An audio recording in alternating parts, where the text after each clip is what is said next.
The smell of burnt toast mingles with the acrid scent of my tears. As I scrape the blackened bread into the trash, my hands won't stop trembling. They haven't stopped since last night when Marcus sat across from me at this very kitchen table and asked for an open marriage. An open marriage. The words still taste like poison on my tongue. 3 years of devotion, of building a life together in our modest Brooklyn apartment, of believing in forever, reduced to those 3 clinical words. He'd said it so casually, fork halfway to his mouth, as if he were asking me to pass the salt instead of permission to sleep with other women. "It's not about you, Emma," he'd said, his voice patronizingly gentle. "I just think we'd both benefit from exploring our options. We're still young. Don't you want to experience more of life?" I'd stared at him, at this man I barely recognized anymore, and felt something inside me crack clean through.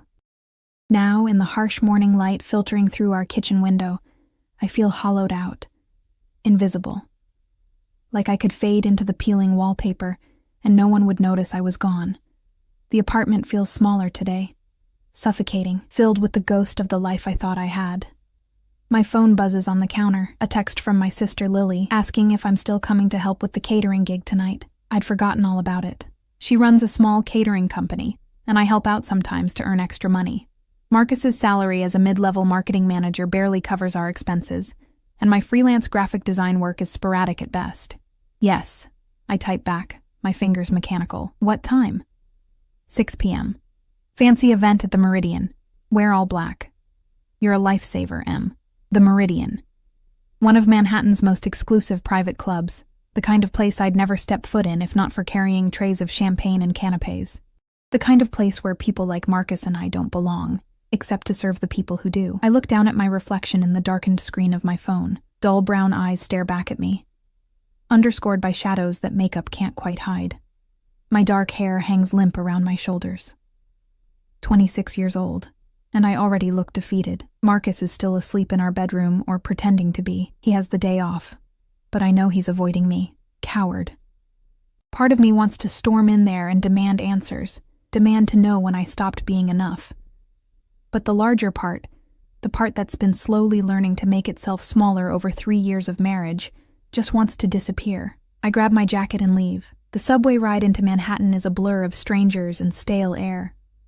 I resurface in Midtown, the afternoon stretching before me like a wasteland.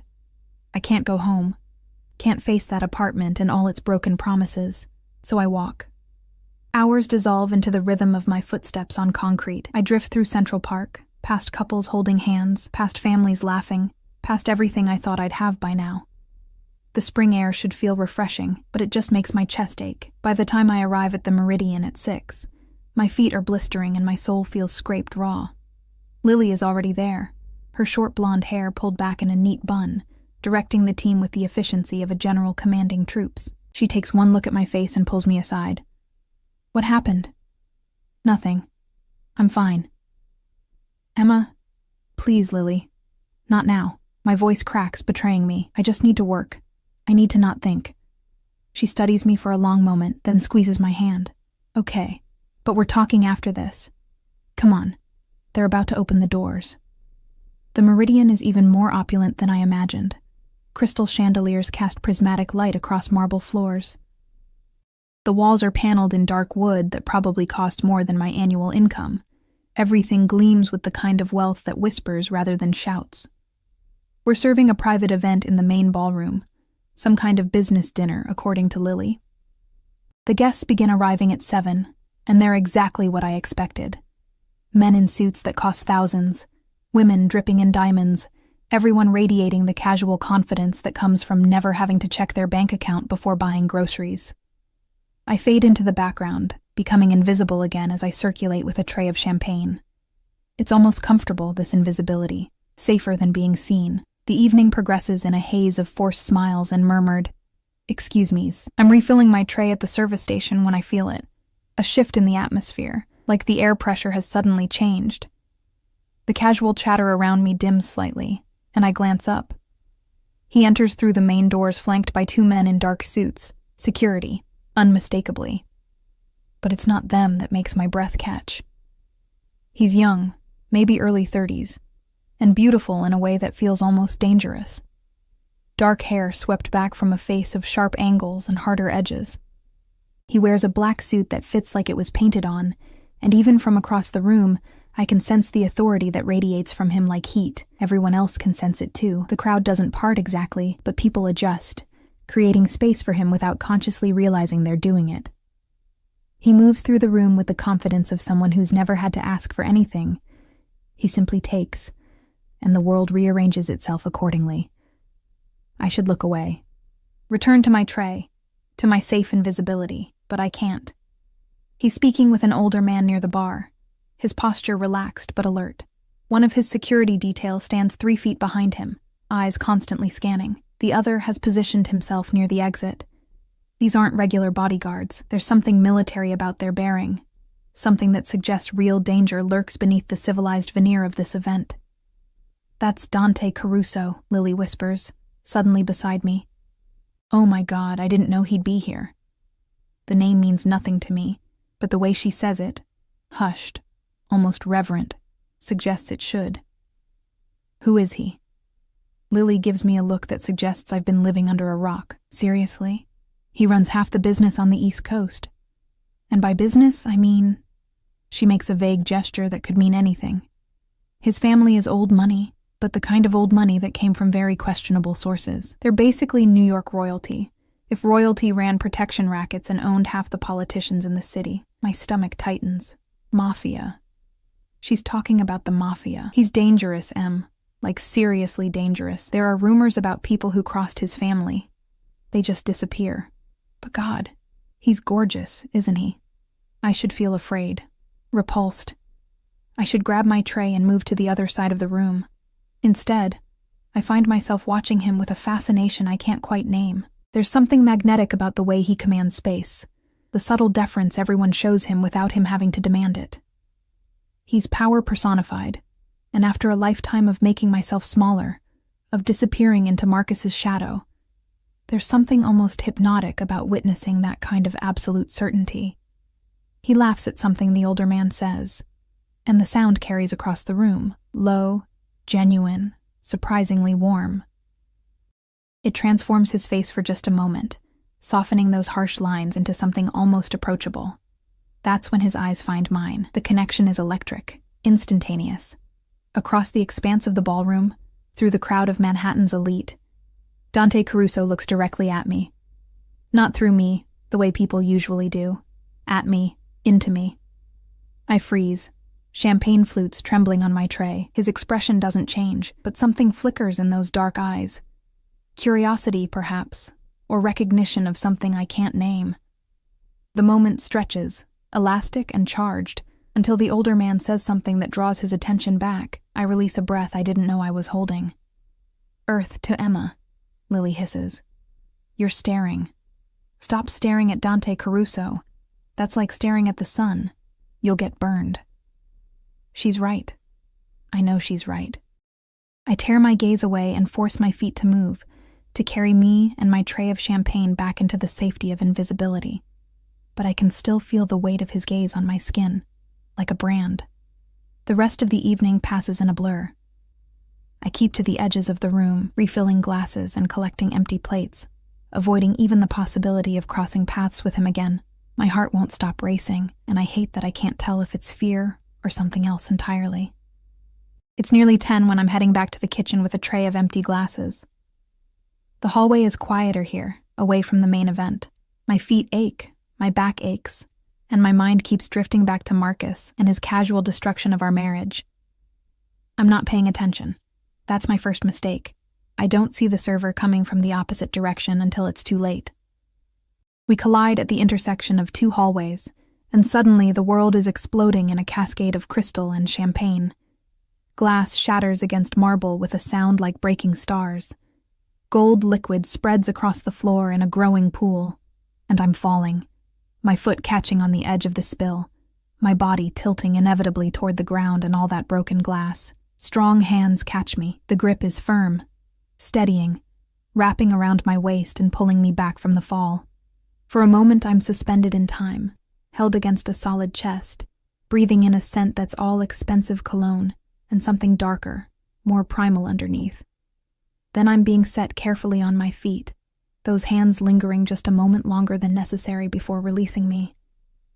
I turn, an apology already forming on my lips. The words die in my throat. Dante Caruso stands less than a foot away, his dark eyes fixed on my face with an intensity that makes my knees weak. Up close, he's even more devastating. All sharp cheekbones and a jaw that could cut glass, with a mouth that's currently curved into the barest hint of a smile. "Careful," he says, his voice low and rough like smoke. "You could have hurt yourself. I can't speak. Can't breathe. Can't do anything but stare up at him like an idiot while my heart tries to hammer its way out of my chest." One of his security guards appears at his elbow. "Sir, we should give us a moment," Dante says, not taking his eyes off me. The guard disappears as if he'd never existed. "I'm sorry," I finally manage, my voice embarrassingly breathless. "I wasn't watching where I was going. I'm so sorry. Are you hurt?" He's already scanning me, checking for injuries with a thoroughness that feels almost clinical. Except there's nothing clinical about the way his gaze lingers on my face, my throat, the rapid pulse that must be visibly racing beneath my skin. "No, I'm fine. You caught me. Thank you." The hallway feels too small suddenly, the air too thin. Behind us, I can hear the other server apologizing profusely, someone else calling for maintenance to clean up the glass. But it all seems very far away, muted, like we exist in a bubble separate from the rest of the world. Dante reaches out, and I freeze as his fingers brush my cheek, the barest whisper of contact. When he pulls back, there's a small shard of glass on his fingertip. "You're bleeding." I touch my face, and my fingers come away with a tiny smear of blood. I hadn't even felt it. "It's nothing," I say quickly. "Really, I should get back to work. Thank you again for... What's your name?" The question stops me mid-step. I shouldn't answer. Every instinct screams at me to apologize again and disappear back into the kitchen, back into my safe, invisible existence. But I'm so tired of being invisible. "Emma," I hear myself say. "Emma Torres." He repeats it slowly, like he's tasting each syllable. "Emma." Something in the way he says my name makes my stomach flip. "I'm Dante." "I know." The words escape before I can stop them, and I immediately want to sink through the floor. I heard someone mention... "I'm sorry, that sounded... It's fine." He's definitely smiling now, a real smile that transforms his entire face. "Do you work for the catering company?" "Sometimes. My sister owns it. I just help out occasionally." "And what do you do when you're not helping your sister?" This is surreal. Dante Caruso, the Dante Caruso, if Lily's reaction was any indication, is standing in a hallway making small talk with me like we're at a coffee shop instead of in one of the most exclusive clubs in Manhattan. Like he isn't surrounded by security. Like I'm not wearing a server's uniform with champagne splashed on my shoes. "Graphic design," I answer, because apparently my mouth has disconnected from my brain. "Freelance, mostly. It's not very exciting." I doubt that. His eyes haven't left mine, and the intensity of his focus is overwhelming. I feel like he can see everything, every broken piece, every insecurity, every secret I've ever kept. "You're too interesting to be unexciting, Emma Torres." Heat floods my cheeks. No one has ever looked at me the way he's looking at me now, like I'm the only person in the entire building, in the entire city. Like I matter. It's intoxicating and terrifying in equal measure. "Mr. Caruso." One of his guards materializes again, his tone apologetic but firm. "Your call." Dante's jaw tightens briefly, frustration, quickly masked. "Right." He looks back at me, and for a moment I think that's it, that this strange encounter is over, and I'll never see him again. Then he reaches into his jacket and produces a business card. Not a regular business card, this one is heavy cardstock, matte black with silver lettering. He produces a pen from somewhere, and writes something on the back before offering it to me. "My private number," he says as I take it with trembling fingers. "Call me if you need anything at all." Before I can formulate a response, he's gone, swept away by his security detail and back into the ballroom, leaving me standing alone in the hallway holding a business card that feels like it's burning a hole through my palm. I flip it over. On the front, Caruso Enterprises with a Manhattan address. On the back, in bold, decisive handwriting, a phone number and a single word. Soon. I don't sleep that night. I lie beside Marcus in our bed, though calling it ours feels like a lie now, and stare at the ceiling while he snores softly, oblivious to the fact that his wife's entire world has tilted on its axis. The business card sits in my purse on the nightstand, and I swear I can feel it radiating heat through the leather, calling to me like a siren song, "Call me if you need anything." The words replay in my mind on an endless loop, accompanied by the memory of those dark eyes, that devastating smile, the way his hands had felt wrapped around my waist. Strong, certain, safe. When did Marcus last make me feel safe? The question surfaces unbidden, and I squeeze my eyes shut against the sting of tears. This is insane. I barely know Dante Caruso. What I do know, what Lily told me, should be enough to make me throw that card in the trash and forget this ever happened. But I don't want to forget. At some point during the endless night, Marcus shifts and his arm drapes across my waist. A gesture that once would have comforted me but now feels suffocating. I slip out from under it and pad quietly to the bathroom, closing the door before turning on the light. The face in the mirror looks haunted. The small cut on my cheek has scabbed over, barely visible. But I touch it anyway, and remember the gentleness in Dante's voice. "You're bleeding." Marcus hasn't noticed I'm hurt, hasn't asked about my night. When I came home at midnight, he'd already been asleep, or pretending to be. I grip the edge of the sink and force myself to breathe, to think clearly. An open marriage. That's what Marcus wants. Freedom to explore, to experience more of life. The thought makes me nauseous, but beneath the nausea is something else. Something that feels uncomfortably like relief. If Marcus wants freedom, then I have it too. The realization should feel empowering. Instead, it just feels sad. Morning comes gray and oppressive. Marcus emerges from the bedroom at 9, already dressed for a Saturday brunch with his colleagues from work. He kisses my forehead absently, the gesture so routine it's meaningless. "I'll be back around 3, he says, pouring coffee into a travel mug. "We should probably talk later about the arrangement." The arrangement. As if our marriage is a business deal to be negotiated. "Sure," I hear myself say. "Have fun." He leaves, and the apartment feels bigger without him in it, emptier. I should be upset, should be fighting for my marriage, should be doing something other than retrieving that business card from my purse and staring at it like it holds all the answers to questions I'm afraid to ask. Soon. My fingers dial the number before my brain can override the decision. It rings once. Twice. On the third ring, I nearly hang up. This is crazy. What am I even doing? He probably doesn't remember me. Emma. His voice is even more devastating over the phone, rough and warm and certain. Not a question. A statement. "How did you know it was me? I've been waiting for your call." I can hear the smile in his voice. "Are you all right?" The question catches me off guard. When was the last time someone asked if I was all right and actually wanted to know the answer? "I'm fine." I lie automatically. "No, you're not. It's not accusatory, just factual." "Where are you?" "Home. Brooklyn. Have you eaten?" What? "Breakfast, Emma. Have you had breakfast?" I look at the congealed oatmeal I'd attempted to make an hour ago, now cold and unappetizing in its bowl. Not really. "There's a cafe called Rosemary's in the West Village. Meet me there in an hour." It's not a request, not exactly. But somehow it doesn't feel like an order either. It feels like an inevitability. Like this moment was always going to happen, and we're both just playing our parts. "Dante, I don't think—" "1 hour, Emma. I'll be waiting." The line goes dead. I should feel manipulated, pushed into something I'm not ready for. Instead, I feel alive for the first time in months, electricity crackling through my veins as I race to the shower. Rosemary's is tucked away on a quiet street in the West Village, the kind of place that looks casual, but whispers money in every detail, from the fresh flowers on each table to the soft jazz playing overhead. I arrive exactly on time, my heart hammering against my ribs, wearing the nicest thing I own that isn't server blacks, a simple navy dress that Lily bought me last Christmas.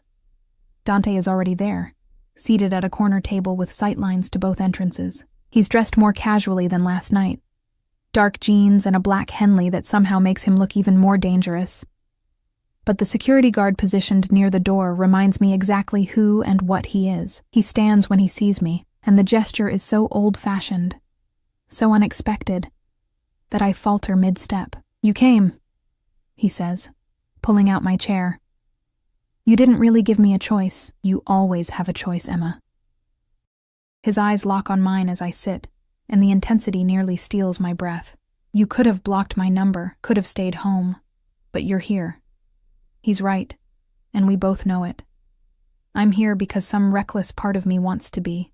Consequences be damned. A waiter appears immediately, the kind of instant service that speaks to either regular patronage or significant influence.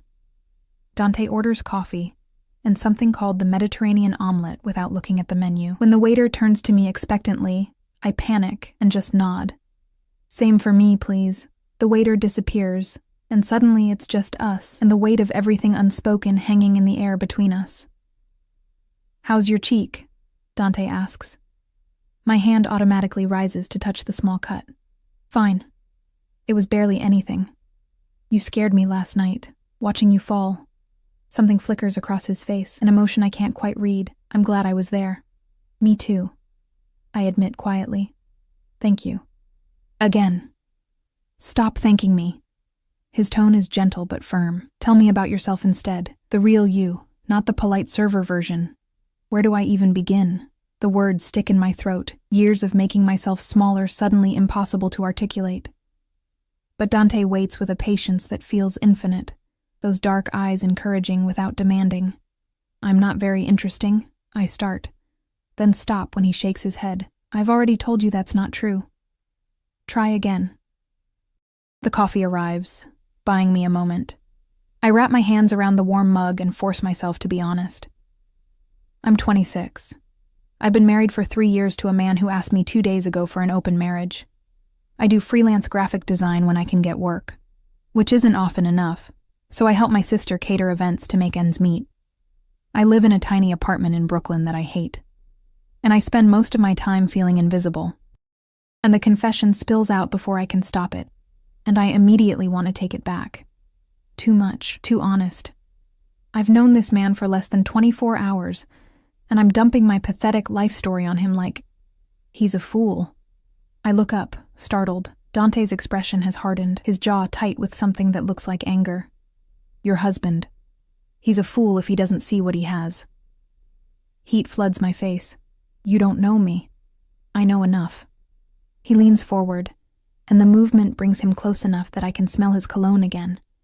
Cedar and something darker, more dangerous.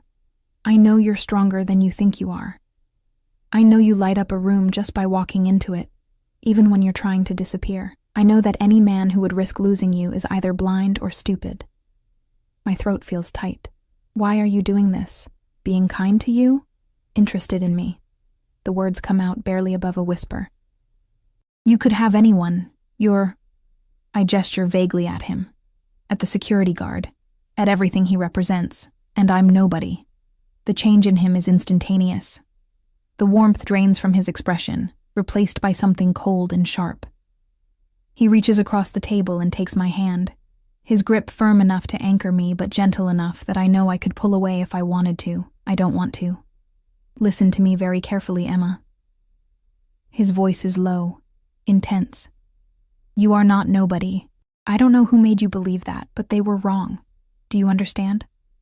I nod, not trusting my voice. "Say it."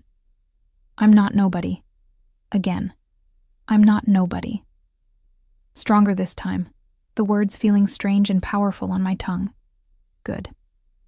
He releases my hand, but his eyes don't leave mine. "Now eat. You're too thin." The food arrives, and it's delicious.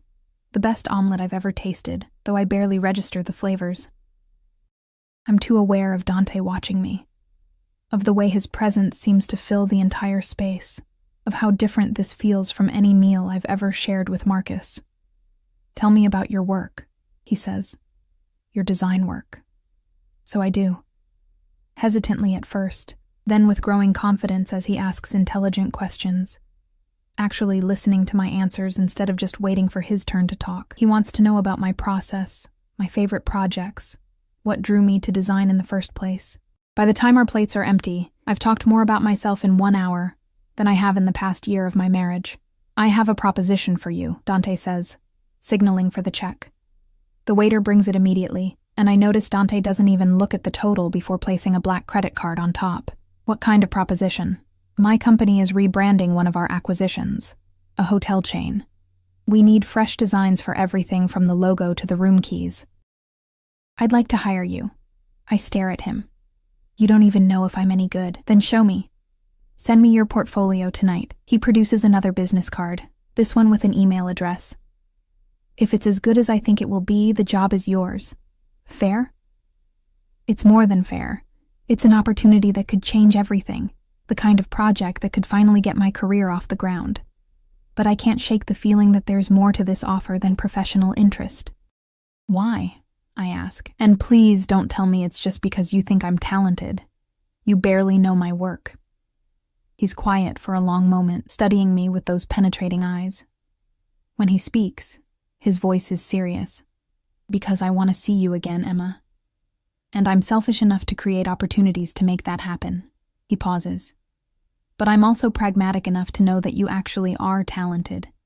And I do actually need a designer. So yes, there's personal interest. But I wouldn't risk one of my business ventures just to spend time with a beautiful woman. The job is real. Whether you take it, and whether you want to see me again, is entirely up to you. The honesty is disarming. I should say no. Should thank him politely, and walk away from this dangerous man with his dangerous offer, and his dangerous eyes that see too much. I'll send you my portfolio tonight, I hear myself say. His smile is like the sun breaking through clouds. Good. We leave the cafe together, stepping out into a perfect spring afternoon. The security guard follows at a discreet distance as Dante walks me toward the subway station. I can get home by myself, I say, though part of me doesn't want this to end. I know you can. He stops at the corner, turning to face me. But humor me. It's not safe. He doesn't finish the sentence. His eyes have fixed on something over my shoulder, and his entire demeanor shifts in an instant. The warmth vanishes, replaced by something cold and lethal. I turn to follow his gaze. Marcus is across the street, frozen mid-step outside a wine bar. He's not alone. There's a woman with him, young and blonde and beautiful, her hand in his. The world tilts. Of course. Of course, this is why he wanted an open marriage. He'd already found someone else. The request wasn't about exploring or experiencing life. It was about getting permission to continue doing what he was already doing without the guilt.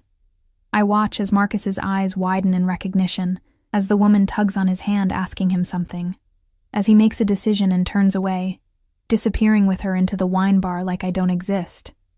Like I never existed. Something inside me breaks cleanly, finally, and the strangest part is how much it doesn't hurt. I feel nothing, just empty. Emma. Dante's voice is gentle, but when I look at him, there's murder in his eyes. Was that my husband? Yes. My voice sounds strange, distant, and I'm guessing that's the reason for the open marriage. Dante's jaw clenches. What's his name? Why? Because I'm going to kill him. He says it so matter-of-factly that it takes a moment for the words to register. When they do, I should be alarmed. Should laugh it off as an exaggeration. But I look at Dante's face, at the cold fury there, the absolute certainty. And I believe him. Marcus Torres, I say. And part of me hates how good it feels to say his name like that. Like a target. Dante pulls out his phone and makes a call. Rapid-fire Italian that I don't understand. When he ends it, he looks at me with an expression that's both tender and terrifying. You're coming with me. What? You're not going back to that apartment. Not today. It's not a request. My driver is 2 minutes away. We're going somewhere you can breathe, and then you're going to tell me everything. I should argue. Should insist I'm fine, that I can handle this myself. But the truth is, I don't want to handle it myself. I don't want to be strong or independent or any of the things I'm supposed to be. I just want to stop feeling invisible. Okay, I whisper. A black SUV pulls up to the curb. Expensive, with tinted windows that probably cost more than my car. The same security guard from the cafe opens the door, and Dante guides me inside with a hand on the small of my back. The interior is cream leather and luxury. Dante slides in beside me, and suddenly the space feels intimate despite its size. The door closes, cocooning us in silence as the vehicle pulls smoothly into traffic. Where are we going? I ask. Dante takes my hand, threading his fingers through mine in a gesture that feels both possessive and protective. Somewhere safe, he says. Somewhere he can never hurt you again. And God help me, I believe him. The SUV glides through Manhattan with the kind of smooth authority that comes from both expert driving and the certainty that other cars will move out of the way. Dante hasn't released my hand, his thumb tracing absent patterns across my knuckles in a gesture that should feel presumptuous, but instead feels grounding. Like I might float away if he lets go. We don't speak. The silence isn't uncomfortable. It's charged, weighted with everything that's happened in the last hour. My mind keeps replaying the image of Marcus with that woman, her hand in his, the casual intimacy of it. How long has it been going on? Weeks? Months? Has he been lying beside me every night planning his escape, waiting for the right moment to ask permission for something he was already doing? The hollow feeling in my chest expands. We're here, Dante says softly as the SUV turns into an underground parking garage. Not just any garage. The entrance requires a security card, and there's a guard station with actual armed guards who nod respectfully as we pass. The vehicle stops in a private bay, and Dante's security guard opens the door. We step out into a space that's more like a luxury showroom than a parking garage. Pristine concrete, perfect lighting, and a collection of vehicles that probably costs more than most people's houses. Ferrari, Bentley, something low and predatory that I don't even recognize. This way. Dante guides me toward a private elevator, his hand moving from mine to the small of my back. The touch burns through the fabric of my dress. The elevator is all mirrors and soft lighting. I catch sight of my reflection and barely recognize myself, cheeks flushed, eyes too bright, looking fragile and reckless in equal measure. Dante stands slightly behind me, and in the mirror our eyes meet. The intensity in his gaze makes my breath catch. "What are you thinking?" he asks. That I don't know what I'm doing here, honest. Too honest. That I should probably go home and deal with my life instead of running away with a man I barely know, and yet you're here anyway. And yet I'm here anyway, I echo. The elevator doors open directly into a penthouse apartment, and I step out into a space that steals what's left of my breath. Floor-to-ceiling windows showcase a panoramic view of Central Park and the Manhattan skyline. The afternoon sun streams in, illuminating a living room that's all clean lines and expensive taste. Leather furniture, abstract art, shelves lined with books that actually look read. "This is your home?" I ask, moving toward the windows like a moth to flame. "One of them." Dante sheds his jacket, draping it over a chair. Underneath, the black Henley clings to shoulders that suggest he does more than sit behind a desk. "I have properties in the city, upstate, overseas. But this is where I stay most often. Most often. As if having multiple homes is the most natural thing in the world." I press my palm against the glass, looking down at the city spread below us. From up here, everything looks small, manageable. My problems feel distant, like they belong to someone else. "Wine?" Dante appears beside me with 2 glasses of red, offering one. "Or something stronger." "Wine is good."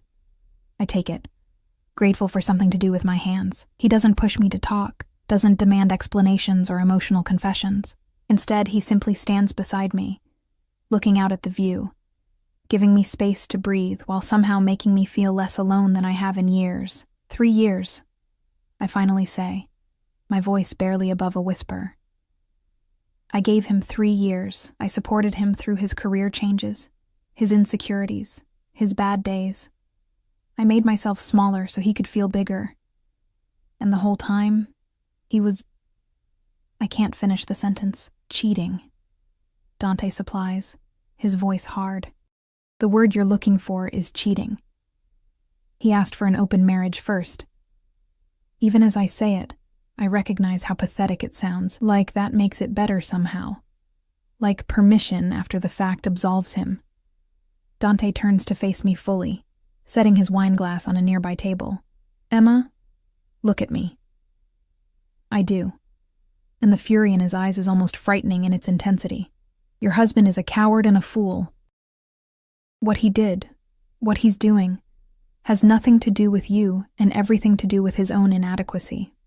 Do you understand that? Intellectually, maybe, but it doesn't feel that way. My throat tightens. It feels like I wasn't enough. Like if I had been prettier, or more interesting, or... Stop. The command in his voice makes me fall silent. You want to know what I see when I look at you? I'm not sure I do, but I nod anyway. Dante steps closer, close enough that I can feel the heat radiating from him. His hand comes up to cup my face, thumb brushing across my cheekbone with devastating gentleness. I see a woman who's been systematically convinced she's invisible when she's actually radiant. I see strength that's been mistaken for weakness. I see someone who deserves to be cherished, protected, worshipped. And instead she's been taken for granted by a man who doesn't deserve to breathe the same air as her. My heart is hammering so hard I'm certain he can hear it. You don't know me well enough to say that. Don't I? His eyes search mine. I knew from the moment I saw you last night that you were extraordinary. I watched you move through that ballroom like you were apologizing for existing. And all I could think was that someone had broken something beautiful and convinced you that you were the one who was broken. Tears burn behind my eyes. Dante, I wanted to follow you into that kitchen. I wanted to ask your name, to hear your voice, to find out everything about you, and then you literally fell into my arms and I knew. His thumb traces my bottom lip, and I forget how to breathe. I knew you were mine to protect. The possessiveness in those words should alarm me, should send me running. Instead, they ignite something deep in my chest, something that's been dormant for so long I'd forgotten it existed. I'm married, I whisper, even as I lean into his touch. For now. His voice is dark velvet, dangerous promise. But that can be fixed. What are you saying? I'm saying that if you want out of your marriage, I can make it happen. Quietly, quickly. With enough money that you'll never have to worry about anything again. His other hand finds my waist, anchoring me. I'm saying that I want you, Emma. And I'm not a man who denies himself what he wants. This is crazy. This is moving too fast. This is everything I should be running from. A dangerous man with dangerous connections offering dangerous solutions to my problems. But I'm so tired of being careful. So tired of shrinking myself. So tired of being invisible. And what do you want from me in return? My voice is steadier than I feel. Everything. The word is a caress and a threat. Your time, your trust, your presence in my life. I want to give you everything you've been denied.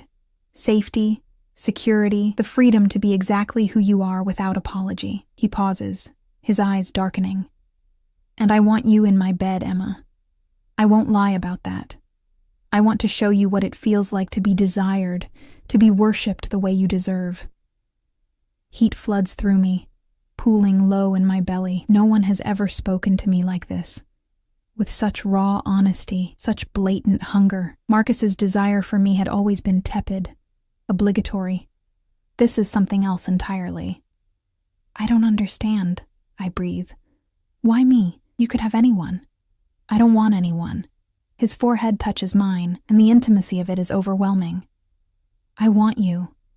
From the moment I saw you, Emma, and I always get what I want. The kiss happens inevitably, like gravity pulling us together. His mouth claims mine with a hunger that makes my knees buckle, and his arms tighten around me, holding me up, holding me together. I've been kissed before, but never like this. Never with such consuming intensity, such absolute possession.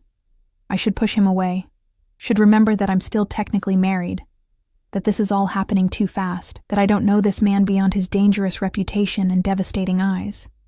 But when Dante kisses me, I don't feel invisible. I feel alive. He breaks away first, breathing hard, his control visibly fraying at the edges. Emma, We need to slow down. Why? The word escapes before I can stop it, surprising us both. Because I'm trying to be honorable here. His laugh is rough, pained. And it's taking every ounce of self-control I possess not to carry you into my bedroom right now and make you forget your own name. The image his words conjure makes my entire body flush with heat. Maybe I want to forget. Not like this. He steps back, putting necessary distance between us, running a hand through his hair in frustration. Not while you're hurting and vulnerable. Not while you're technically still his wife. The possessive fury that crosses his face at those last words is almost frightening.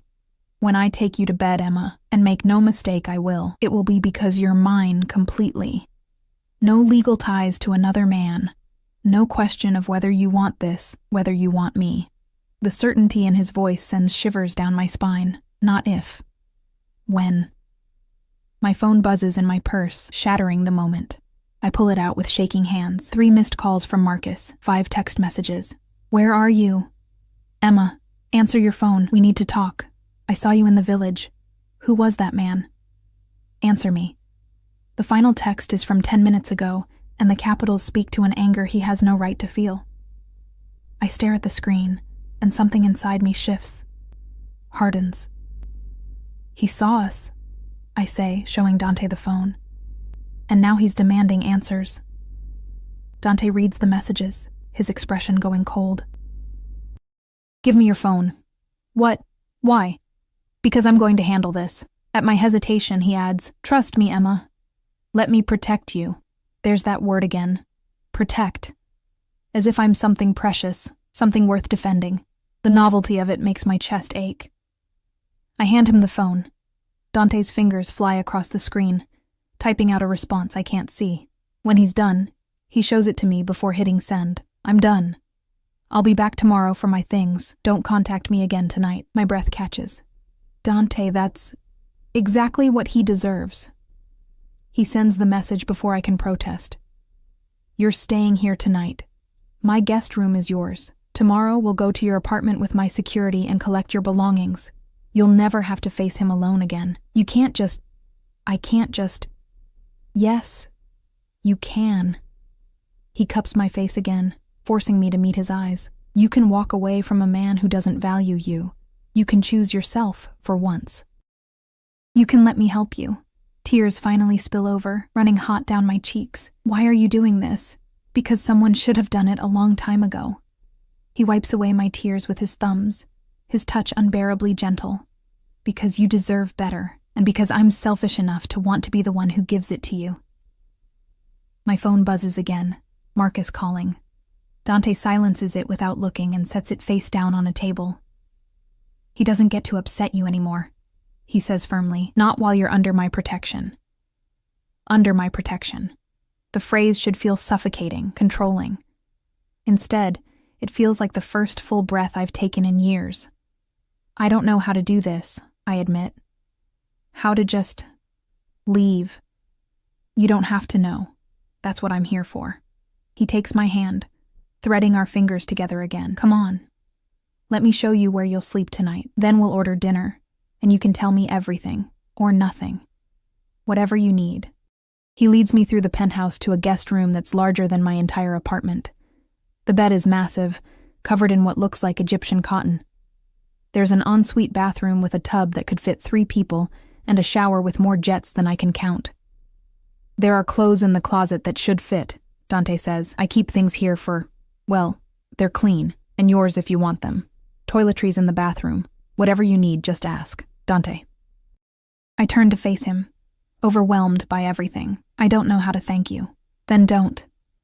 He tucks a strand of hair behind my ear, his knuckles grazing my cheek. Just stay. Be here. Let me take care of you. After he leaves, closing the door softly behind him, I sink onto the edge of the bed and let myself cry. Not for Marcus, not for my failed marriage, but for all the years I spent believing I deserved less than this. Less than being seen, being valued, being fought for. My phone buzzes one more time, and I force myself to look. Marcus. Fine. But we're talking tomorrow. This is insane, Emma. You're being insane. I turn the phone off and set it aside. For the first time in 3 years, I don't care what Marcus thinks. For the first time in my life, I'm choosing myself. And somehow, impossibly, that choice looks like a dangerous man with gentle hands and eyes that promise both protection and possession. Tomorrow, I'll figure out what that means. Tonight, I'm just going to breathe. I wake to the smell of coffee and the disorienting realization that I'm not in my own bed. For a moment, panic flares. Where am I? What happened? Before memory floods back, Dante. The penthouse.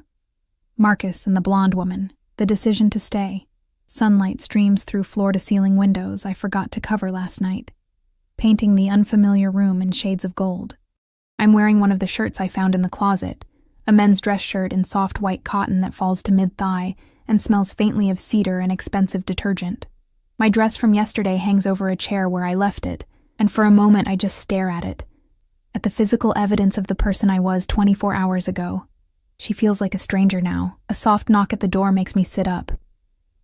"Emma, are you awake?" Dante's voice, rough with mourning, does something dangerous to my pulse. "Yes," I call out, suddenly conscious of my bare legs, my sleep-mussed hair, the intimacy of wearing his shirt. "Come in." The door opens, and he enters carrying a tray. Coffee, fresh fruit, what looks like croissants from an actual bakery. He's dressed casually in dark jeans and a gray t-shirt that clings to a body that's clearly no stranger to physical training. His hair is slightly damp, like he's recently showered, and the domestic normality of it all feels surreal. "I didn't know how you take your coffee," he says, setting the tray on the bedside table. "So I brought options." I stare at him, at this man who runs half of New York's underworld, who has people disappear with a phone call, who's currently offering me cream and sugar with the attentiveness of a concerned host. "Black is fine," I manage. You didn't have to do this. I wanted to." He sits on the edge of the bed, and the mattress dips under his weight. The casual intimacy of it, him in my space, the early morning light, the shirt I'm wearing that's clearly his, makes my skin feel too tight. "How did you sleep?" "Better than I expected. It's true. I'd thought I'd lie awake all night agonizing over my decisions, but exhaustion had pulled me under almost immediately. Your guest bed is more comfortable than my actual bed. Good." His eyes track over my face, searching for something. "Marcus called 6 more times last night. I took the liberty of blocking his number on your phone. I hope that's all right. I should probably be upset about him taking such liberties. Instead, I feel relief. Thank you. My lawyers have already started drafting divorce papers. If you want to proceed, they'll be ready by end of day. It will be quick, quiet, and you'll be well compensated." The efficiency of it steals my breath. Less than 12 hours, and he's already dismantling my entire life with the casual competence of someone used to getting exactly what he wants. "Dante, I can't let you pay for my divorce. You're not letting me do anything. I'm offering." He reaches out and tucks a strand of hair behind my ear, the gesture already becoming familiar. "I take care of what's mine, Emma. And you're mine now." The possessiveness should alarm me, should send every red flag in my arsenal flying. But there's something intoxicating about being claimed so absolutely, about being someone's priority after years of being an afterthought. "I barely know you," I whisper, but it sounds weak even to my own ears. "Then get to know me." His hand cups my face, thumb stroking my cheekbone. "I'm not going anywhere, and neither are you, if I have any say in it." My phone, now on the nightstand, buzzes with a text. Dante glances at it, his expression darkening. It's from a number he doesn't have blocked. "Your sister." I grab it quickly, anxiety spiking. Lily's message is short and panicked. "And where are you?" "Marcus called me freaking out saying you left and won't answer. He sounds insane. Are you safe?"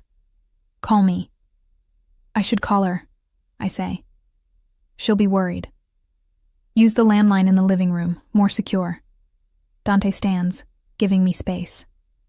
"Take your time. I need to make some calls anyway. We're going to your apartment at noon with my security team to collect your things."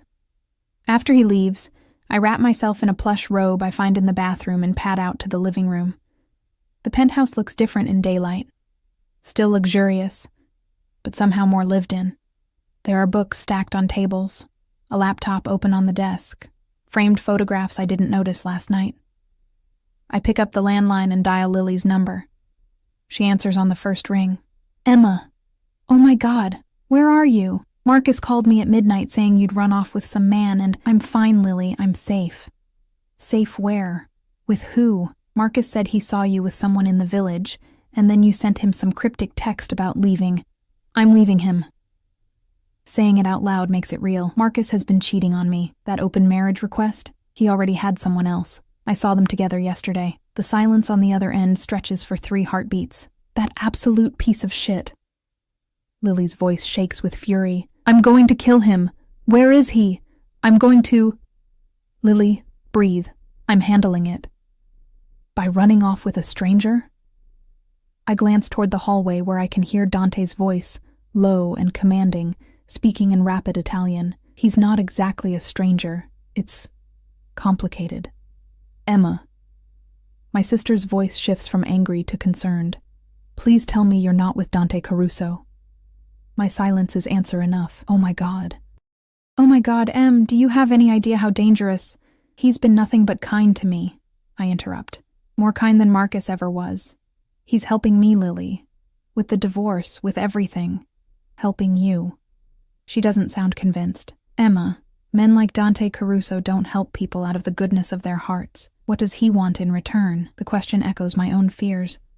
But I push them aside. He wants me. That's what I'm afraid of. Lily sighs heavily.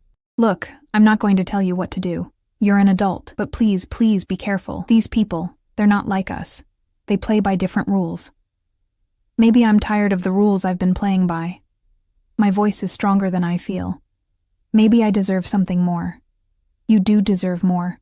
I just don't want you to get hurt. Too late for that. Marcus already took care of the hurting part. I close my eyes against the sting of tears. Dante is just... He sees me, Lily, really sees me. When was the last time anyone did that? The silence that follows is heavy with things unsaid. Okay, she finally says. Okay. Just promise me you'll be smart about this. And call me. Every day. So I know you're all right. I promise. After we hang up, I stand there for a long moment, staring out at Central Park spread below like a green oasis in the concrete jungle. From up here, the whole world looks different. Smaller, more manageable. Everything all right? Dante's voice comes from behind me. I turn to find him leaning against the doorframe, watching me with those intense dark eyes that seem to see straight through every defense I've ever built. My sister thinks I'm making a mistake. Are you? He pushes off the doorframe and walks toward me with the predatory grace of a big cat, having second thoughts. I don't know what I'm having. Honest. Raw. This is all happening so fast. Yesterday morning I was in my kitchen burning toast and trying to process that my husband wanted permission to sleep with other people. Now I'm standing in a penthouse I could never afford, wearing your shirt, planning to divorce him with lawyers I've never met. If it's too much, we can slow down. But even as he says it, his hands find my waist, pulling me closer. Though I should warn you, I'm not particularly good at slow when I want something. And you want me. Desperately. The word is a caress and a confession. His forehead touches mine, and I can feel his breath warm against my lips. Tell me to stop, Emma. Tell me this is too much, too fast, and I'll step back. I'll still help you with the divorce, still give you space to figure out what you want, but you have to tell me now, because my self-control where you're concerned is hanging by a thread. I should tell him to stop. Should take that space he's offering and figure out my life without the complication of whatever this is between us. But I'm so tired of should. Don't stop, I whisper. The kiss is inevitable, explosive. His mouth claims mine like he's been starving for it, and maybe he has. Maybe we both have. His hands slide up my back, tangling in my hair, angling my head to deepen the kiss until I'm drowning in him, in the taste and feel and overwhelming presence of him. We stumble backward until my back hits the window, the glass cool against my shoulders even as heat floods through every nerve ending. Dante's body presses against mine, and I can feel the evidence of his desire, hard and insistent against my hip. Emma, he groans against my mouth. We should stop. I thought you said you weren't good at slow. I'm trying to be honorable. His lips trail down my jaw, my throat, finding the pulse point that makes me gasp. Trying to be the man you deserve instead of the man I am. And what kind of man are you? He pulls back just enough to look at me, and what I see in his eyes is dark and dangerous and absolutely devastating. The kind who takes what he wants and destroys anyone who tries to take it away. His thumb brushes across my bottom lip. The kind who's already imagining all the ways I'm going to make you mine. The kind who's selfish enough to want to lock you away in this penthouse where no one else can ever look at you, touch you, hurt you. I should be terrified. Every rational cell in my body is screaming warnings about possessive men and dangerous obsessions and the difference between protection and prison. But standing here in his arms, feeling desired for the first time in years, maybe for the first time ever with this intensity, I can't bring myself to care about rational. Then take what you want, I breathe. Something snaps in him. I see it in his eyes, feel it in the way his grip tightens on my waist. But instead of the consuming passion I'm expecting, he steps back, putting distance between us, his chest heaving with the effort of control. Not yet. His voice is rough, strained. Not until you're legally free of him. Not until there's no question that you're choosing this, choosing me with a clear head. He runs a hand through his hair, frustration evident in every line of his body. Go get dressed, Emma. We're leaving in 20 minutes to get your things. And I need you covered in something other than my shirt before I forget every good intention I've ever had. The black SUV pulls up to my Brooklyn apartment building at exactly noon, flanked by a second vehicle carrying additional security. In the harsh light of day, my building looks even shabbier than usual. Peeling paint, cracked concrete steps, graffiti on the lobby door that management has never bothered to clean. Dante's jaw tightens as he takes it all in. You've been living here. Not everyone has penthouses overlooking Central Park, I say defensively. You do now. It's not a suggestion. You're never coming back here after today. One of his security guards, the same one from the cafe yesterday whose name I've learned is Marco, opens my door. Dante emerges from his side and comes around to offer me his hand, helping me out like I'm something precious that might break. Stay close to me, he instructs. Marco and Vincent will handle the boxes. You just point to what's yours and what stays. We climb the 3 flights to my apartment. The elevator has been broken for 2 months, and my hands shake as I unlock the door. Part of me half expects Marcus to be there, to have to face him. But the apartment is empty and somehow smaller than I remembered. The furniture we picked out together suddenly looks cheap, temporary. The photos on the walls of us smiling feel like artifacts from someone else's life. Take what matters, Dante says quietly, his hand warm on the small of my back. Everything else can be replaced. Marco and Vincent move with military efficiency, following my directions without comment as I point out my clothes, my laptop, my art supplies. Dante stays close, a silent presence that somehow makes this easier.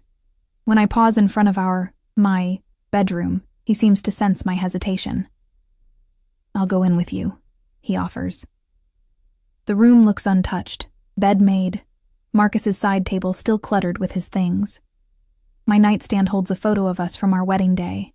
We look so young, so hopeful. I pick it up, studying the woman in the white dress who thought she knew what forever meant. Leave it, Dante says. That's not who you are anymore. He's right. I set the frame face down and turn away. I'm packing the last of my things from the bathroom when I hear the front door open. My blood runs cold. Marcus's voice carries down the hallway. Emma? You're actually here? We need to talk about this insanity. He stops dead when he rounds the corner and finds Dante standing in our living room, Marco and Vincent flanking him like sentries. The temperature in the room drops 10 degrees. Who the hell are you? Marcus demands, but his voice wavers. He's not stupid. He can see the security, the expensive suits, the air of barely controlled violence that surrounds Dante like an aura. I'm the man taking her away from you. Dante's voice is conversational, almost pleasant, but there's steel underneath. You must be the husband. This is my apartment. Not anymore. Dante pulls a document from his jacket pocket. My lawyers have already filed divorce papers on Emma's behalf. You'll be served officially within the hour. The apartment is yours. She doesn't want it. Her belongings are being removed as we speak. And if you ever contact her again, ever make her feel unsafe or uncomfortable or anything less than completely at peace. He steps closer to Marcus, who actually backs up. Well, let's just say that would be very unwise. Marcus's face flushes red. You can't just... Emma, what the hell is this? You leave me for this thug? I saw you with him yesterday. I knew something was... Don't. I emerge from the hallway, and my voice is steadier than I've ever heard it. Don't you dare try to make this about me leaving you. You left our marriage the moment you started sleeping with her. That blonde woman you were with yesterday. How long, Marcus? How long have you been cheating? His jaw works. That's not... Don't lie. Dante's voice cuts through Marcus's stammering. I had someone look into you last night. Jessica Hartwell, 24, works at your office. You've been seeing her for 8 months. The open marriage request wasn't about exploration. It was about getting retroactive permission for what you'd already been doing. Marcus goes pale. You investigated me? Who the fuck do you think you are? I'm the man who's going to make your life very difficult if you don't sign those divorce papers and walk away quietly. Dante's smile is all teeth. No warmth. I'm also the man who knows about the $15,000 you've been siphoning from your company's expense account. Interesting gambling problem you've developed. The blood drains from Marcus's face completely. How did you... I know everything worth knowing. Dante's voice drops lower, more dangerous. And I have evidence of all of it. So here's what's going to happen. You're going to sign the papers. You're going to give Emma an uncontested divorce with no demands, no drama, no attempts to claim any of her future assets. You're going to disappear from her life so completely that you'll barely remember being married. And in return, I won't hand over what I know about your embezzlement to your employers or the authorities. Do we have an understanding? Marcus looks at me, and I see something crumble in his expression. Emma, please, you can't. We can work this out. It's just a rough patch. No. The word comes out firm, final. We're done, Marcus. We've been done for a long time. I just didn't want to admit it. But where will you go?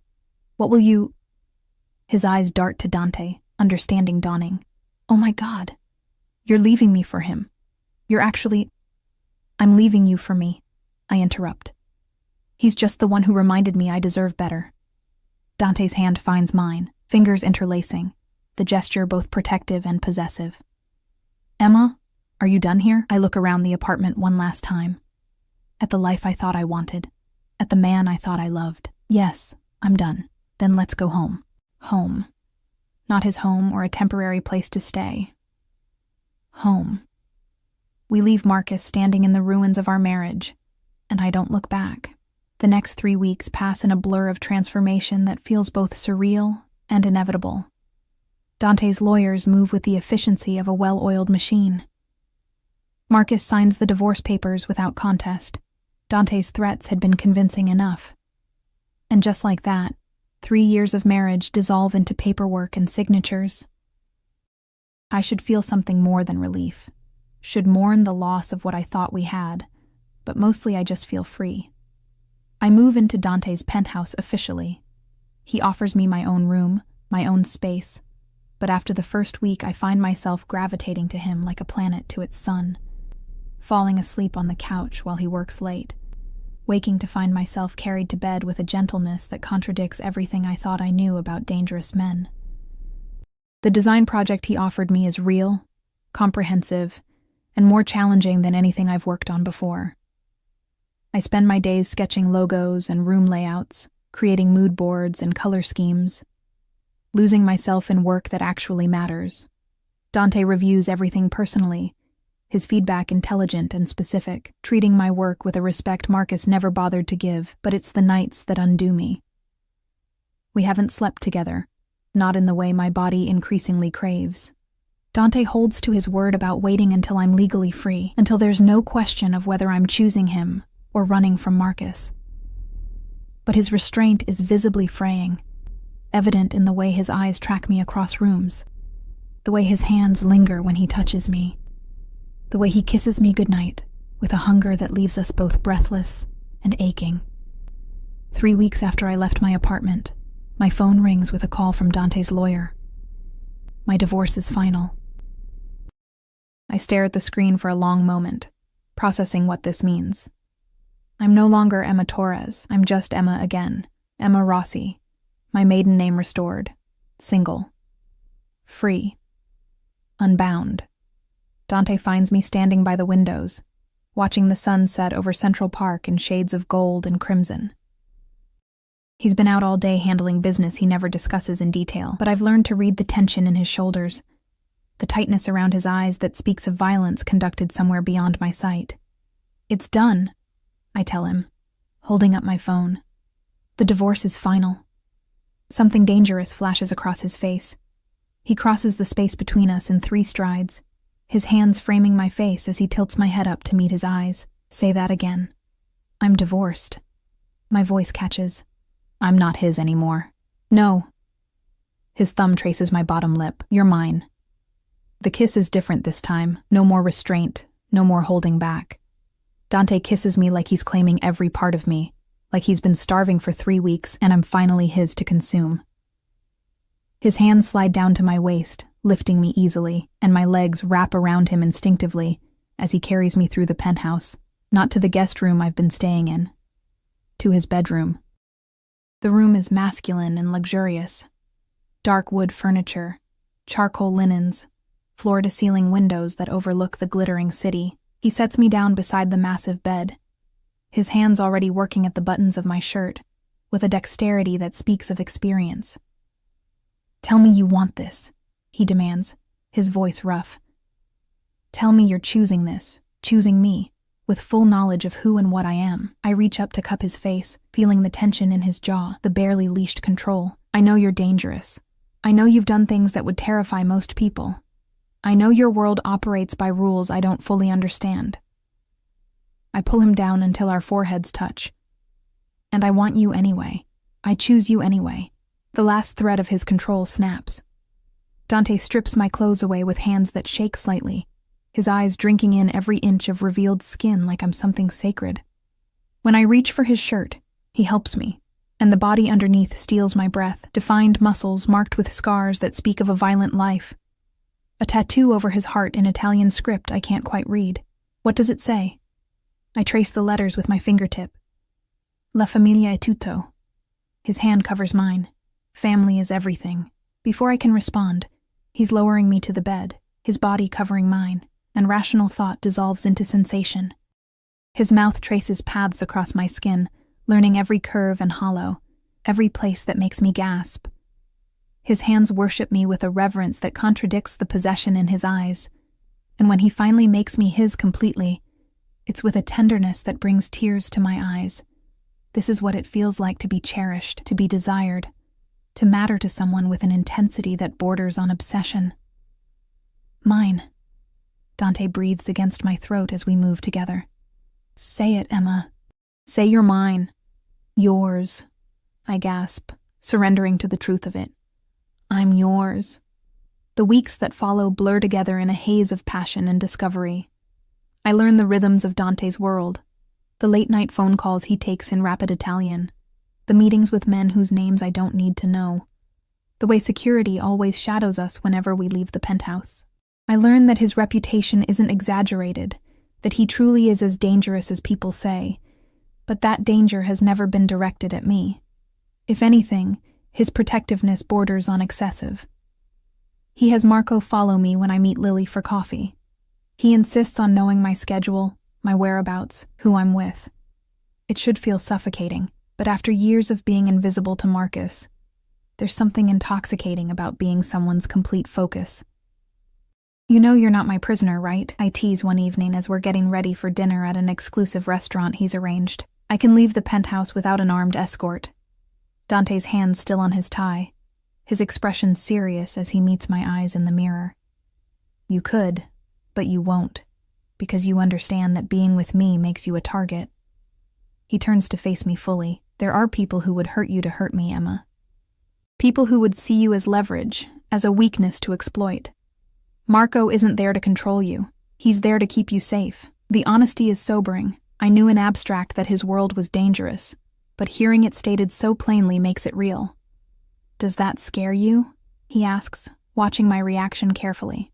Sometimes, I admit. But not enough to leave. Something softens in his expression. He crosses to where I'm sitting and pulls me to my feet, his hands settling on my hips. I would never force you to stay. If I become too much, you can walk away. I'll make sure you're safe, set up somewhere secure with enough money that you'll never need anything. But Emma, his voice drops lower, it would destroy me to let you go. I reach up to touch his face, feeling the tension there. Then it's a good thing I'm not going anywhere. The dinner is at a restaurant where Dante is clearly known and feared in equal measure. We're shown to a private room, and the meal is exquisite, course after course of perfection that I barely taste because I'm too aware of the way Dante watches me. The way his hand finds mine across the table. The promise in his eyes of what will happen when we return to the penthouse. We're finishing dessert when a man approaches our table despite the clear presence of security. He's older, maybe 50, with the kind of expensive suit that whispers old money and the predatory eyes of someone used to getting what he wants. Dante Caruso, the man says, his tone jovial, but with an edge underneath. I heard you'd taken a wife, wanted to come pay my respects. Dante's expression doesn't change, but I feel him tense beside me. Antonio, this is a private dinner. Of course. Antonio's eyes slide to me, assessing. She's beautiful. Unusual choice, though. I heard you've always preferred more experienced women. The insult is subtle, but unmistakable. My cheeks flush, but before I can respond, Dante's hand tightens on mine. A warning to stay quiet. Emma is my fiancée, Dante says, his voice deadly calm. And you will speak of her with respect or not at all. Fiancée. The word hangs in the air. We've never discussed marriage, but Dante says it with such casual certainty that Antonio takes a step back. My apologies. No offense intended, but his smile suggests otherwise. I'll leave you to your evening. But Dante, we should talk soon. About the territories. There's nothing to discuss. The territories are settled. Are they? Antonio's smile sharpens. Word is you've been distracted lately? Might be time for some of us old guard to remind you how things work. The temperature in the room drops. Marco materializes at Dante's shoulder, and two other guards I hadn't noticed move to flank Antonio. The only thing that needs reminding, Dante says, standing slowly, is what happens to people who threaten what's mine. I suggest you leave now, Antonio. While you still can. Antonio's jovial mask cracks, revealing the calculating predator underneath. But he's smart enough to recognize when he's outmatched. With a curt nod, he leaves, his expensive shoes clicking against marble with each retreating step. Dante doesn't sit back down. We're leaving. Now. What was that about? I ask as Marco ushers us out through a back entrance. Nothing for you to worry about. But the tightness in his jaw suggests otherwise. The ride back to the penthouse is tense, silent. Dante makes 3 phone calls in rapid Italian, his voice clipped and authoritative. When we arrive, he's out of the car before it fully stops, barking orders at security I don't understand. I follow him into the penthouse, my concern growing. Dante, talk to me. What's happening? He rounds on me, and for the first time, I see real fear in his eyes. Antonio Rossi. He runs operations in Brooklyn and Queens. We've had an uneasy truce for years, but he's been looking for an excuse to expand into my territories. And now? He runs a hand through his hair. Now he knows you exist, knows you matter to me, understanding Dawn's cold and terrible. You think he'll come after me. I know he will. Dante crosses to me, taking my shoulders.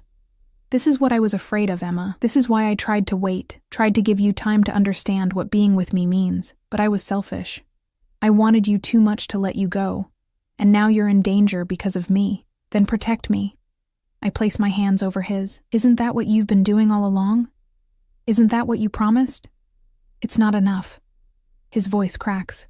What if something happens? What if I can't? I kiss him. silencing the spiral of fear. When I pull back, his eyes are dark with emotion. You want to protect me? Then teach me how to protect myself. Let me be part of this instead of some fragile thing you have to shelter. I hold his gaze. I'm stronger than you think, Dante. Strong enough to stand beside you, not just behind you. Something shifts in his expression. Surprise, respect, and that familiar possessive hunger. You're remarkable, do you know that? I'm learning. I smile. You're a good teacher. The next month is a crash course in Dante's world. He teaches me to shoot at a private range, his hands steadying mine as I learn to handle a weapon I never thought I'd need.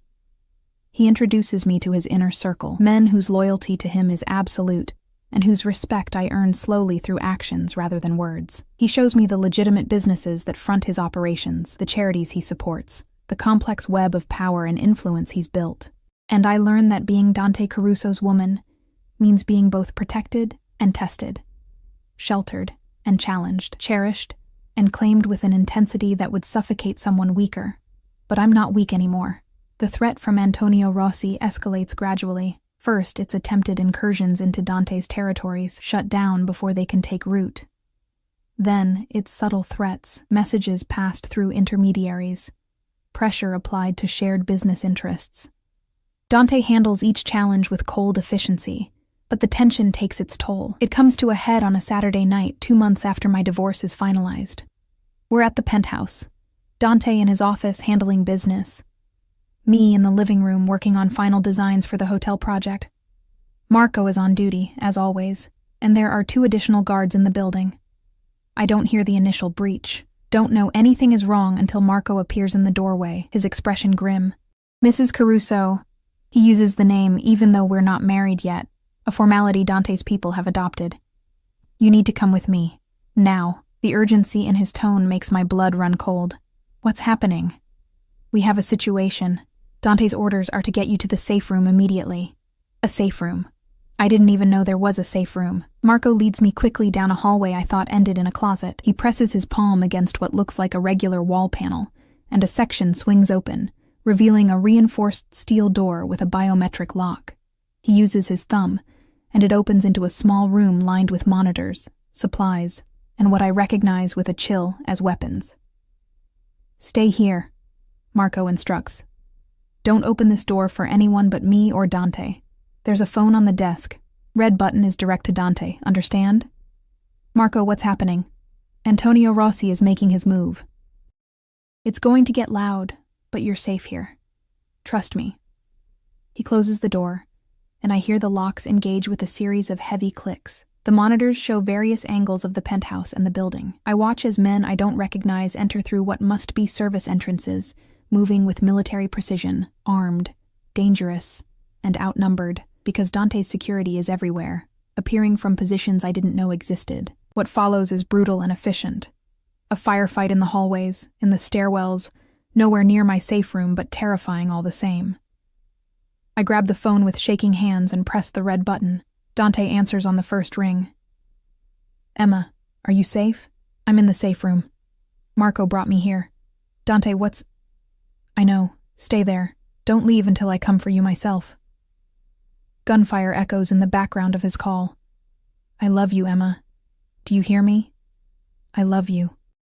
He's never said those words before. The fact that he's saying them now, with violence erupting around him, makes my chest constrict with fear. I love you too, I manage. Be safe, please. The line goes dead. The wait is endless. I watch the monitors as Dante's men systematically eliminate the threat, as bodies fall and are dragged away, as the pristine penthouse becomes a war zone. I see glimpses of Dante himself, moving with lethal grace, his weapon an extension of his body, protecting his territory with the cold efficiency of someone who's done this before. Finally, silence. The monitors show Dante's men securing the perimeter, checking bodies, resetting defenses, and then Dante himself appears at the safe room door, his knuckles bleeding, his shirt torn, his eyes wild until they find me on the monitor. The locks disengage. The door opens. Emma. He's across the room in 2 strides, pulling me into his arms with a desperation that steals my breath. You're all right. You're safe. What about Antonio? My voice is muffled against his chest. Being handled. The coldness in his tone tells me everything I need to know. He made the mistake of threatening what's mine. That mistake will be his last. I should be horrified, should be traumatized by the violence I just witnessed on the monitors. Instead, I just hold him tighter, grateful that he's alive, that we're both alive. Marry me, Dante says suddenly. I pull back to look at him. What? Marry me, Emma. Not because I'm trying to trap you or possess you or any of the things you might be thinking. His hands cut my face. Marry me because I love you. Because I want the world to know you're mine and I'm yours. Because I want to build a life with you. A real life. Not just this half-existence of threats and fear. A real life? I laugh shakily. Dante, I just watched your penthouse turn into a battlefield. And it will never happen again. His voice is steel. After tonight, everyone will know that touching you means death. No one will be stupid enough to try. He kisses me softly, tenderly. Say yes, Emma. Choose me. Choose this life. Choose us. I promise I'll spend every day making you happy you did. I think about the woman I was 3 months ago. Invisible, diminished, accepting crumbs of affection from a man who didn't value her. I think about Marcus and his casual cruelty, his easy dismissal. And I think about Dante, dangerous and possessive and absolutely devoted, who sees me, values me, protects me with a ferocity that borders on obsession, who makes me feel alive in ways I never knew possible. The choice isn't difficult. Yes, I breathe. Yes, I'll marry you. 6 months later, the wedding is small, private, held at Dante's estate upstate, with only his closest associates and my sister in attendance. Lily cried through the entire ceremony. Happy tears, she insisted, even though I know she still worries about the world I've chosen. But she can see what I've found here, what I've become. I'm no longer the invisible girl who burned toast in a tiny Brooklyn apartment. I'm Emma Caruso, wife of one of the most powerful men on the East Coast, designer with a growing reputation, woman who's learned to stand tall in rooms full of dangerous men. The hotel project I designed launches to critical acclaim. Dante's company acquires 2 more chains, and suddenly I have more work than I can handle. I hire assistants, rent office space in one of Dante's buildings, build something that's entirely mine. But the best moments are still the quiet ones. Mornings in our bed while the city wakes below. Evenings on the terrace with wine and conversation. Nights when Dante holds me like I'm his entire world, because I am. Just as he's become mine. What are you thinking about? Dante asks, coming up behind me where I stand at the window of our bedroom. His arms wrap around my waist, pulling me back against his chest. How different my life is now, I admit. How different I am. Regrets? Not one. I turn in his arms to face him. You saved me, you know, from a life where I was slowly disappearing. No, amore. He brushes a strand of hair from my face. You saved yourself. I just reminded you that you were worth saving. I kiss him, pouring 3 months of gratitude and love and absolute certainty into it. When we break apart, he's smiling.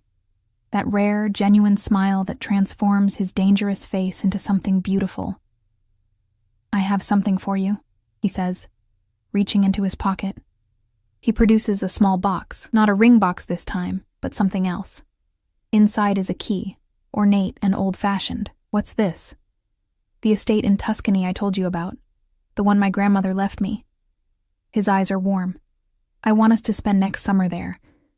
Just us. No business, no threats, no world to worry about. I want to show you where I came from, where my family built what we have now. A whole summer? I laugh. What about your empire? My empire can survive without me for a few months. He pulls me closer. Besides, I've been thinking it's time to step back slightly. Let my underbosses handle more, spend more time with my wife. His hand drifts to my stomach, and his smile turns knowing.